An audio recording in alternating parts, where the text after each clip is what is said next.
Hello guys, good morning. Bubukas ako ng negosyo, pinaulang ako sa budget. Kaya bubuksan ko yung aking organsya.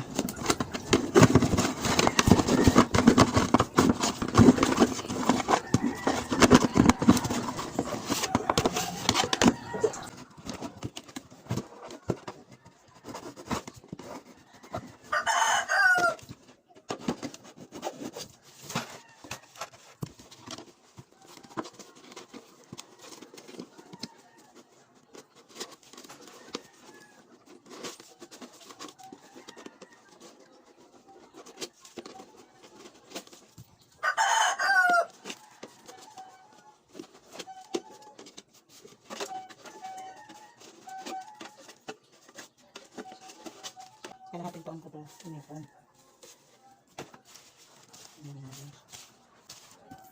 Gano yung pag gusto mong makaipon, mag-alkansya talaga guys, para hindi mo talaga magastos. Kahit na meron tayong manghiram ng pera, hindi mo siya magastos. Hindi lang to sa trabaho ko sa salon ng ipon, hindi sa ibang diskarte, pagbibenta ng Vita Plus, kung ano-anong diskarte lang. Kasi, yung pagkain ko lang, kukuha sa pinagbibigay sa akin. Sa dalawang tatlo.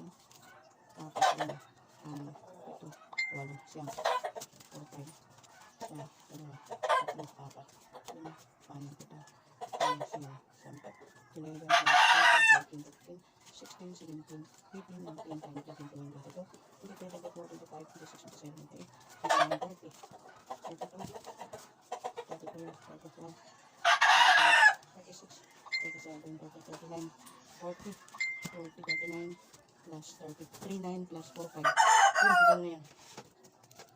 39 plus 4, 5. 19, 14. Ayan, mga 8,200 na guys. Malaking tulong na ito kasi marami pa akong kulang. Magpapaayos pa ako sa aking resto. Ang daming gastosin mga guys. Kaya hindi basta-basta magbukas ng resto. Kaya kailangan hindi utang ang kapital. Kasi mahal pa ang upa sa resto. Utang pang kapital, dyan po karamihan na lumabagsak. Sa awa po ng Diyos, sa dami ng binuksan ko negosyo dati, isarado ko man dahil halos konti lang ang kita. Wala po ako naluluging negosyo kasi nakamonitor po ang aking mga listahan. Bukod po ang aking ginagasto sa personal needs, personal na pangailangan. Bukod po yung pangkain ko.